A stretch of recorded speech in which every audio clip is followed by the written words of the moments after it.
Good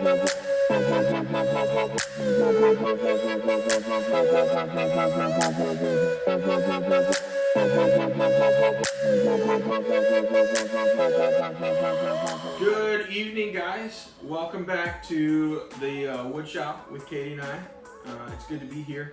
I hope everybody got a chance to tune in last week. I got some saltiness on my tongue here.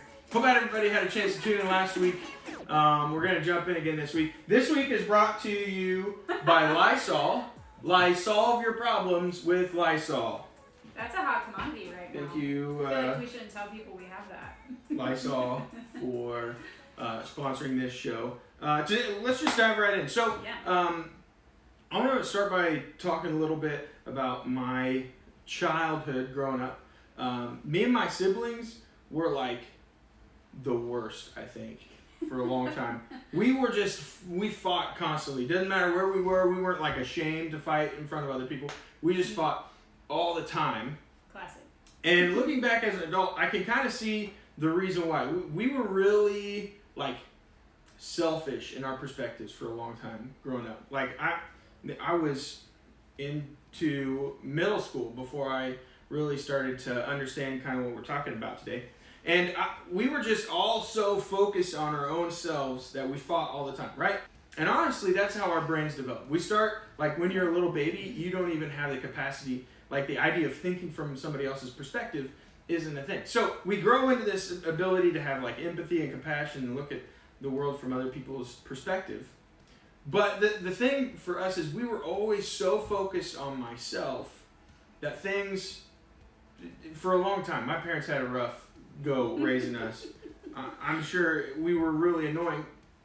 And I think, honestly, we all kind of struggle with this idea of, like, we know what we want, and we just fight for that thing, right? We know what we want, and we fight for that thing, even if, like, it might not be good for us to fight that thing. Let me give you a couple examples. So, like, with our parents, right? If I want to go out on a Friday night, and my parents say no, right? Instead of, like, just being like, okay, I can't go, we'll be like, no, I want to go, and we'll fight.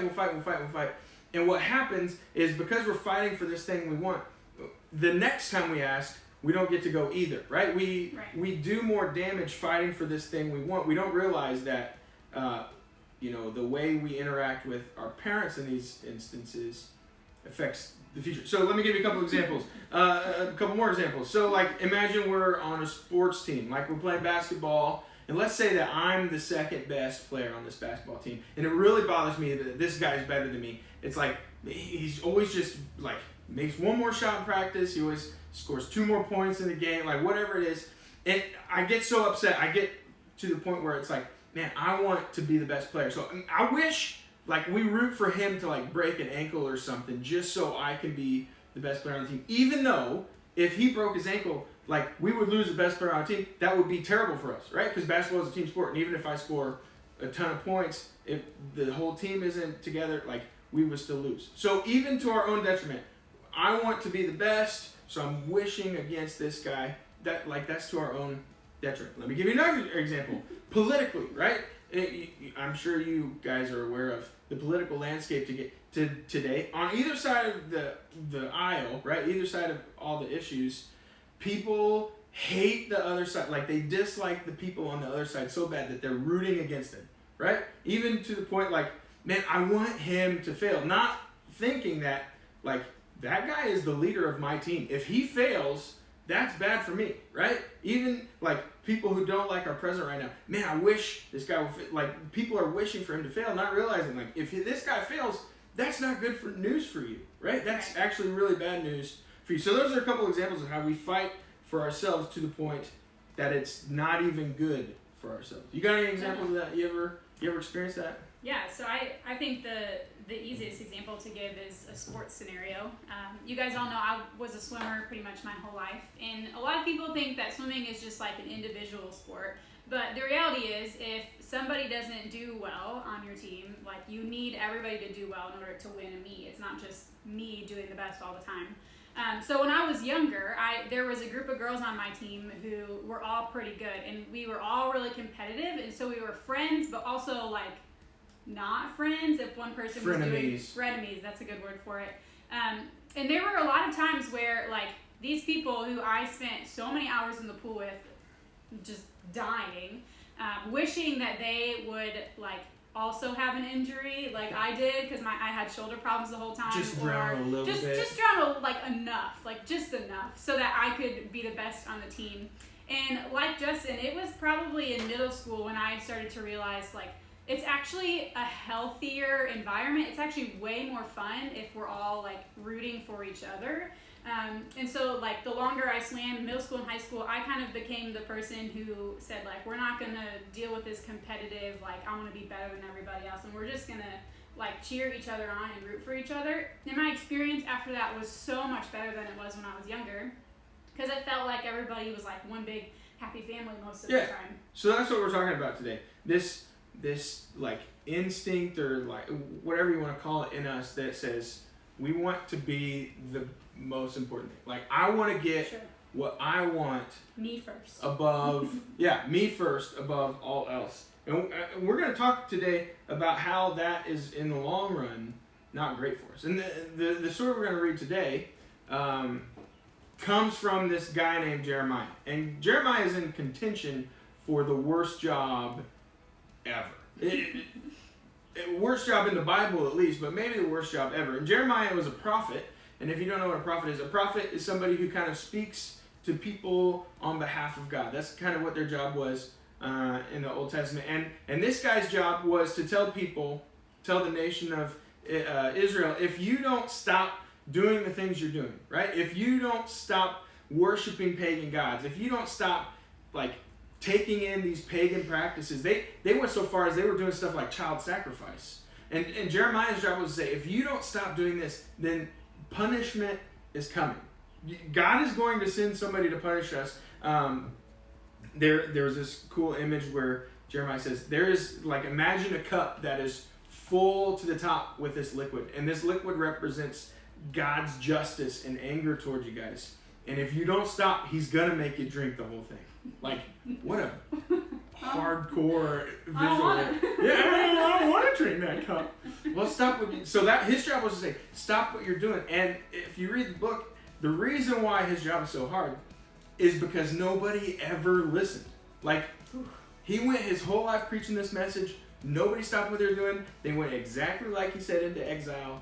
Just the roughest job. So we're picking up after, like, the people of Israel, they're in exile, and Jeremiah is writing a letter to the elders of Israel in exile, kind of giving them some support. So read what he says there. All right, this is Jeremiah 29, verses 4 through 7. It says, "Thus says the Lord of hosts, the God of Israel, to all the exiles whom I have sent into exile from Jerusalem to Babylon. Build houses and live in them. Plant gardens and eat their produce. Take wives and have sons and daughters. Take wives for your sons and give your daughters in marriage, that they may bear sons and daughters. Multiply there and do not decrease. But seek the welfare of the city where I have sent you into exile, and pray to the Lord on its behalf. For in its welfare you will find your welfare." All right, read that last verse again. That's the part I want to really zoom in on here. "But seek the welfare of the city where I have sent you into exile, and pray to the Lord on its behalf. For in its welfare you will find your welfare." All right, so seek the welfare of the city that you're in, because its welfare is your welfare. Another way of saying that is seek the good of the city that you're in, because if things are good for that city, things are going to be good for you. Jesus actually said the same kind of idea way far ahead in the New Testament. He said, "Do nothing out of selfish ambition or vain conceit. Rather, in humility, value others above yourselves." And the idea behind both of these things is it's actually good for us. Like, it's not just one of those, like, you should do this because it's the right thing to do. I think the wisdom behind what Jesus says is if we actually do the things that he talks about, it's gonna, like, our lives, the quality of our lives will go up. And in this bit of wisdom, the idea is if we seek the good of those around us in our city, if you will, it's going to be better for us. And since we're stuck here, that's what we're talking about. Being in exile, like, these guys were pretty much forced into, like, slavery. which is a rough place to be stuck. For sure. And we're not in slavery. We're just stuck at home watching Netflix. So that's a way better place to be stuck. For sure. But while you're stuck, I want to encourage you guys to seek out the good of your city, right? And your city it means a lot of different things in this metaphor. So your city is, first and foremost, your home, right? The people you're stuck at home with. Seek the good of your home, and it will be good for you. So let me give you some examples of that. How can you seek the good of your home? Like when your mom says, hey, come help me with dinner, right? Okay. It is advantageous for you to be the kind of person who engages in that. Sure. Because when you help your mom, what does she feel? Valued. And happy, right? And good. And when mom is happy, then Everyone's happy. yeah, when mama ain't happy, No one happy. ain't nobody happy, right? So for us, I have to do this with you. You like to go on walks. I hate to go on walks. It's so boring to me. We're just walking. I don't like it. I don't get it. But she likes to go on walks. And I know that whenever she's like, hey, you want to go for a walk? I could just say no. And then she could go on a walk by herself. And it'd be a little better, right? It would be good for you. But if I say yes, I'll go on a walk for you. If I seek out the good of my wife, then we come back from those walk and she's happy that she went on a walk. She's happy that I went on this walk with her. Yeah. It's better for me to seek out what's better for you. Sure.